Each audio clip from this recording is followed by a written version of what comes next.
CPM പ്രതിനിധി ചർച്ചയിൽ ഇല്ലാത്തത് ഈ സമയത്ത് അവർ അവൈലബിൾ അല്ലാത്തത് കൊണ്ടാണ്. അല്ലാതെ ഈ വിഷയത്തിൽ നിന്ന് അവർ ഒളിച്ചോടുകയില്ല. അടുത്ത ചർച്ചയിൽ അവരുണ്ട്.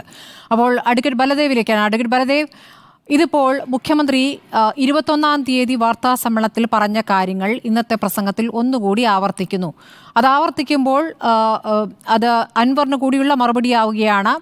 നാവ് വാടകയ്ക്കെടുത്തവർ, വർഗീയ ശക്തികളുടെ നാവ് വാടകയ്ക്കെടുത്തവർ എന്ന രൂപത്തിൽ അത് അൻവറിന് കൂടിയുള്ള മറുപടിയായി ആ കാര്യങ്ങൾ പറഞ്ഞുകൊണ്ട് എന്തുകൊണ്ട് മലപ്പുറം എന്ന് പറഞ്ഞു, എന്തുകൊണ്ട് കരിപ്പൂർ എന്ന് പറഞ്ഞു, അത് സാങ്കേതികമായ കണക്കുകൾ സഹിതമാണ് പറയുന്നത് എന്ന് അദ്ദേഹം വിശദീകരിക്കുന്നു. പക്ഷേ CPM-ന്റെ മതനിരപേക്ഷ നിലപാട് മനസ്സിലാക്കാൻ ഇവിടെ നാടിനറിയാം എന്ന് അദ്ദേഹം വിശദീകരിക്കുകയും ചെയ്യുന്നു. പക്ഷേ താങ്കൾക്കറിയാമല്ലോ എന്തുകൊണ്ടാണ് വാർത്താ സമ്മേളനത്തിൽ ഈ കണക്കുകൾ പറയുമ്പോൾ അത് വിവാദമായത് എന്ന്. ഇതിൻ്റെ അടിസ്ഥാനം എന്താണ്? ഏറ്റവും പ്രധാനപ്പെട്ട വിഷയം, തുടക്കത്തിലുണ്ടായ വിഷയം എന്താണ്? ADGP RSS കൂടിക്കാഴ്ചയാണല്ലോ. അതുമായി ബന്ധപ്പെട്ട് മുഖ്യമന്ത്രി പാലിക്കുന്ന മൗനവും ADGPയോടുള്ള ഒരു എന്താ പറയുക, ഒരു സ്നേഹവുമാണല്ലോ. കാരണം ഒരു ശക്തമായ പ്രതികരണം ഈ ഘട്ടത്തിലും വന്നിട്ടില്ല. അൻവറിനോട് എത്ര ശക്തമായിട്ടാണ് അദ്ദേഹം ഇന്ന് പ്രതികരിച്ചിരിക്കുന്നത്. അപ്പോൾ അങ്ങനെ ഒരു പ്രതികരണം വരാത്ത ഘട്ടത്തിൽ സംശയത്തിൻ്റെ നിഴലിലാണ് മുഖ്യമന്ത്രി. അതിന് തുടർച്ചയായി CPM എന്നുള്ള ആരോപണം ശക്തമാകുന്നതിനിടയിലാണല്ലോ ഈ കാര്യങ്ങൾ വാർത്താ സമ്മേളനത്തിൽ വിശദീകരിക്കുന്നത്. അവർ സ്വർണ്ണക്കടത്തുമായി ബന്ധപ്പെട്ട് എങ്ങനെയാണ് പോലീസ് പ്രവർത്തിക്കുന്നത് എന്ന കാര്യങ്ങളാണല്ലോ വാർത്താ സമ്മേളനത്തിൽ വിശദീകരിച്ചത്. അതിൻ്റെ മറുപടിയായി പറയുമ്പോൾ അദ്ദേഹം ഈ പറയുന്ന സാങ്കേതികത്വം പറഞ്ഞുകൊണ്ട് ഈ കാര്യങ്ങൾ വിശദീകരിക്കുമ്പോൾ എന്താണ് സാധാരണ ഒരു മലപ്പുറത്തുകാരന് അല്ലെങ്കിൽ ഒരു മലബാറിലെ ഒരു ന്യൂനപക്ഷ സമുദായത്തിൽപ്പെട്ട ഒരാൾക്ക് തോന്നുക? ശ്രീ ബലദേവ്, താങ്കൾ മനസ്സിൽ നിന്ന് പറയൂ മറുപടി. ഇടതുപക്ഷത്തെ സംബന്ധിച്ചും CPM-നെ സംബന്ധിച്ചും കേരളത്തിലെ ജനങ്ങൾക്കെല്ലാം വളരെ വ്യക്തമായിട്ട് അറിയാവുന്ന ഒരു കാര്യമുണ്ട്. എന്നും മതന്യൂനപക്ഷങ്ങളെ സംരക്ഷിക്കുന്നതിനും കേരളത്തിന്റെ മാത്രമല്ല ഭാരതത്തിന്റെ മതേതര കാഴ്ചപ്പാട്, ജനാധിപത്യ കാഴ്ചപ്പാട്, ഫെഡറൽ വ്യവസ്ഥ, ഇതൊക്കെ കാത്തു സൂക്ഷിക്കുന്നതിന് പ്രതിജ്ഞാബദ്ധമായ ഒരു പാർട്ടിയാണ് കമ്മ്യൂണിസ്റ്റ് പാർട്ടികളെല്ലാം തന്നെ. ഇടതുപക്ഷ മുന്നണിയിലെ കമ്മ്യൂണിസ്റ്റ് പ്രസ്ഥാനങ്ങളെല്ലാം അങ്ങനെ തന്നെയാണ് നിൽക്കുന്നത്. ശ്രീ ഷിൻഡോ മറന്നുപോയ ഒരു കാര്യം ഞാനൊന്ന് ഓർപ്പിക്കാം. ശ്രീ AK ആന്റണി 2001-2005 മുഖ്യമന്ത്രിയായിട്ടിരുന്നപ്പോൾ അദ്ദേഹത്തിന് ഒരു പരാമർശം വന്നു.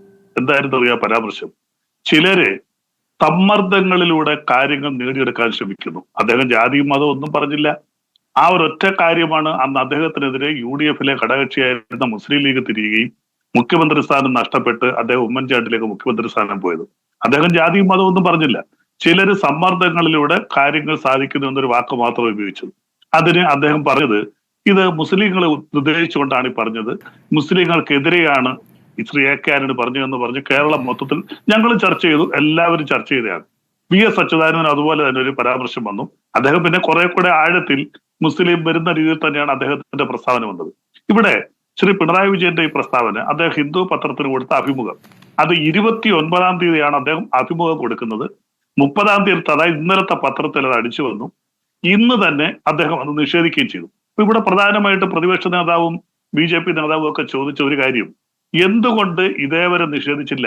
ഇന്നലെയാണ് അത് പത്രത്തിൽ വന്നത്. ഇന്ന് തന്നെ അദ്ദേഹം ഒരു പൊതുയോഗത്തിലാണോ നിഷേധിച്ചത്? അതൊരു കാലതാമസമായി താങ്കൾ കാണുന്നില്ല? അതായത് ഇന്നലെ രാവിലെ വന്ന വാർത്ത, അതിനുശേഷം വിമർശനങ്ങൾ വന്ന് ഇന്ന് വൈകിട്ട്, ഇന്ന് സന്ധ്യ കഴിഞ്ഞ് പ്രതികരിക്കുന്നതിൽ ഒരു കാലതാമസമില്ല എന്നാണ് താങ്കൾ പറയുന്നത്. അതിനിടയ്ക്ക് ഒരുപാട് വെള്ളം ഒലിച്ചു പോയിട്ടുണ്ട്. ഉണ്ട്, തീർച്ചയായിട്ടും. ഇന്നലെ ചർച്ചകൾ ഞാൻ ഒരു ചാനൽ പങ്കെടുത്തതാണ്. ഈ ചർച്ചകളിലെല്ലാം തന്നെ ഇതിനെക്കുറിച്ച് വന്നപ്പോൾ ഞങ്ങൾ ആരും ആ പ്രസ്താവനയിൽ പറഞ്ഞ ഷിൻഡോ പറഞ്ഞ പോലെ അങ്ങനെ പരിപൂർണമായിട്ട് നിഷേധിക്കുകയല്ല ചെയ്തത്.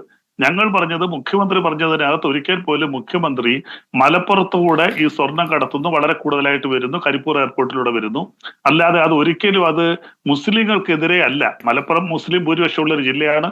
ആ എയർപോർട്ട് നിൽക്കുന്നത് മലപ്പുറത്താണ്. അതുകൊണ്ട് തന്നെ അത് മുസ്ലിങ്ങൾക്കെതിരെ നിങ്ങൾ വളച്ചൊടിക്കരുത്. ഒരിക്കൽ പോലും നമുക്കെല്ലാവർക്കും അറിയാമല്ലോ, anti-CAA സമരമായാലും യൂണിഫോം സിവിൽ കോഡിലായാലും കേരളത്തിൽ മാത്രമല്ല ഭാരതത്തിൽ മൊത്തത്തിൽ ഇടതുപക്ഷ പ്രസ്ഥാനങ്ങൾ ശക്തമായിട്ട് BJP ഗവൺമെന്റിന്റെ ആന്റി മുസ്ലിം നയങ്ങളെ ശക്തമായിട്ട് എതിർക്കുന്നവരാണ് ഞങ്ങൾ. കോൺഗ്രസ് പോലും അത്രയും ശക്തമായ സമരം ചെയ്തൊരു ചരിത്രം പോലും അവർക്കില്ല.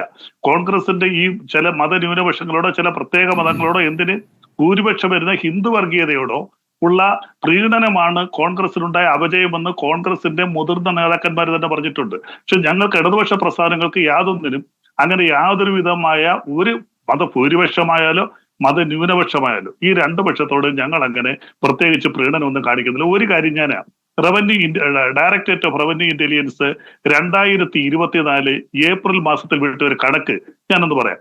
In the first quarter 2024 847.43 kilogram gold, 543.61 കോടി രൂപയുടെ 1282 കേസുകളിലായിട്ട് ഇന്ത്യയിൽ മൊത്തത്തിൽ പിടിച്ചു. 2023-24 ഫിസ്ക്കൽ ഇയറിൽ 3714 കിലോഗ്രാം ഗോൾഡാണ് പിടിച്ചത്. 5692 കേസ്. അതിൽ അവർ പറഞ്ഞിരിക്കുന്ന ഒരു കാര്യം എന്താണെന്നറിയോ? മഹാരാഷ്ട്ര, കേരള, തമിഴ്നാട്, കേരളമുണ്ട്. ഒന്നാം സ്ഥാനത്ത് മഹാരാഷ്ട്രയാണ്. 60% സ്വർണം കടത്തിക്കൊണ്ടുവരുന്നു. ഈ മഹാരാഷ്ട്ര ഭരിക്കുന്നത് നമുക്കറിയാം, ഇടതുപക്ഷമൊന്നുമല്ല ഭരിക്കുന്നത്, BJP നേതൃത്വമുള്ള ഗവൺമെന്റാണ് ഭരിക്കുന്നത്. അപ്പൊ ഇവിടെ ഏറ്റവും കൂടുതൽ സ്വർണം കടത്തുന്നു. അത് മാത്രമല്ല, ദുബായ് എയർപോർട്ട്, ബംഗ്ലാദേശ്, മ്യാൻമാർ എന്നീ 3 രാജ്യങ്ങളിൽ നിന്നാണ് ഇന്ത്യയിലേക്ക് ഏറ്റവും കൂടുതൽ സ്വർണം കടത്തുന്നത്. മറ്റൊരു കണക്കൂടെ അവർ വിട്ടു. ഇന്ത്യയിൽ ഗവൺമെന്റ് ഇറക്കുമതി ചെയ്യുന്നത് 800 ടൺ ആണെങ്കിൽ 1000 ടൺ സ്വർണം വരെ ഉപയോഗിക്കപ്പെടും. ഇങ്ങനത്തെ കണക്കുകളൊക്കെ ഒരുപാട് നിരത്താനുണ്ടാവും. ഒറ്റ കാര്യമേ ഉള്ളൂ, ഇതെന്താണ് ഉന്നയിക്കപ്പെട്ട വിഷയം? അവിടെ പോലീസ് ഏത് രൂപത്തിൽ പ്രവർത്തിക്കുന്നു, ഏത് രൂപത്തിൽ ആളുകളെ പ്രതി ചേർക്കുന്നു എന്നുള്ളതാണ് അൻവർ വാർത്താ സമ്മേളനത്തിൽ ആരോപണമായി ഉന്നയിച്ചത്, അല്ലേ? അതിനുശേഷമാണല്ലോ മുഖ്യമന്ത്രി ഈ കണക്കുകൾ നിരത്തുന്നത്. അപ്പോഴാണ് മലപ്പുറം ജില്ലയിൽ ഈ കണക്ക് എന്ന് പറയുന്നത്. അതായത് കരിപ്പൂർ വിമാനത്താവളത്തിന് പുറത്ത് പിടിക്കുമ്പോൾ കരിപ്പൂരിൽ നിന്നും കോഴിക്കോട്ടേക്ക് എത്ര കിലോമീറ്റർ ദൂരമുണ്ട് എന്നും മലപ്പുറത്തേക്ക് എത്ര ദൂരമുണ്ട് എന്നൊക്കെയാണ് അൻവർ വിശദീകരിക്കുന്നത്. അപ്പോൾ ഈ കരിപ്പൂർ വിമാനത്താവളത്തിന് പുറത്തുനിന്ന് പിടിക്കുന്നത് മലപ്പുറത്തെ കേസായി അവതരിപ്പിക്കുമ്പോൾ അതിന് മുന്നത്തെ കാര്യം കൂടി കൂട്ടിച്ചേർത്ത് വായിക്കണം. അങ്ങനെ അവതരിപ്പിക്കുമ്പോൾ അതിനൊരു ബാഡ് ടേസ്റ്റ് ഉണ്ട് എന്ന് ലീഗിനും തോന്നുന്നുണ്ട്, അൻവറിനും തോന്നുന്നുണ്ട്, അവിടുത്തെ ന്യൂനപക്ഷങ്ങൾക്ക് തോന്നുന്നുണ്ട് എന്ന് അൻവറിൻ്റെ സമ്മേളനത്തിലെത്തിയ അൻവർ പറയുന്നത് കേൾക്കാനെത്തിയ ആളുകളും പറയുന്നു. അവിടെയാണ് പ്രശ്നം. അത് വിശദീകരിക്കപ്പെടുന്നില്ല. ഇനി മുഖ്യമന്ത്രി ഇന്നിപ്പോൾ പറയുന്നത് എന്താ? ഹിന്ദുവിൽ ഞാൻ പറഞ്ഞതല്ല വന്നത്. ഹിന്ദുവിൽ ഞാൻ പറഞ്ഞതല്ല എന്ന് പറയുമ്പോൾ ആ ഇന്റർവ്യൂവിൽ പറഞ്ഞതല്ല വന്നത്. ഇന്റർവ്യൂവിൽ പറഞ്ഞ കാര്യങ്ങൾക്കൊപ്പം പറയാത്ത കാര്യം എന്ന് വെച്ചാൽ നേരത്തെ പറഞ്ഞത് 21-ാം തീയതി വാർത്താ സമ്മേളനത്തിൽ പറഞ്ഞ കാര്യം കൂടി കൂട്ടിച്ചേർക്കപ്പെടുന്നു. അപ്പോൾ അവിടെ ഒരു PR ഏജൻസിയുടെ ഇടപെടൽ. PR ഏജൻസി എന്തിനു വന്നു? PR ഏജൻസി എന്തിനാണ് ഹിന്ദുവിന് ഒരു അഭിമുഖം സംഘടിപ്പിച്ചു കൊടുക്കുന്നത് എന്നുള്ള ചോദ്യങ്ങളൊന്നും മുഖ്യമന്ത്രി പരിശോധിച്ചിട്ടില്ല ഇന്ന് പ്രസംഗിക്കുമ്പോൾ. ബാക്കി കാര്യങ്ങളൊക്കെ പരിശോധിച്ചു. ഇന്നിപ്പോൾ പരിശോധിക്കേണ്ട ഏറ്റവും പ്രധാനപ്പെട്ട വിഷയം അദ്ദേഹം പരിശോധിച്ചിട്ടേയില്ല. അപ്പോൾ ഇതിങ്ങനെയാണോ? എൻ്റെ ഒരു സമയം ഇങ്ങനെയാണോ? 2 ദിവസം കഴിഞ്ഞ് മറുപടി, അതാണോ എൻ്റെ ഒരു ലൈൻ? അല്ല, ഇതിനകത്ത് പ്രധാനപ്പെട്ട കാര്യം എന്ന് പറയുന്നത് മുഖ്യമന്ത്രി തന്നെ ഇത് വ്യക്തമാക്കി, ഞാൻ അങ്ങനെ പറഞ്ഞിട്ടില്ല. അപ്പോൾ യഥാർത്ഥത്തിൽ അത് അവിടെ അവസാനിക്കേണ്ടതാണ്. ഇല്ല, കഴിഞ്ഞില്ല. 21-ാം തീയതി പറഞ്ഞ കാര്യങ്ങളാണെന്നേ, അതും അദ്ദേഹം പറയുന്നുണ്ട്.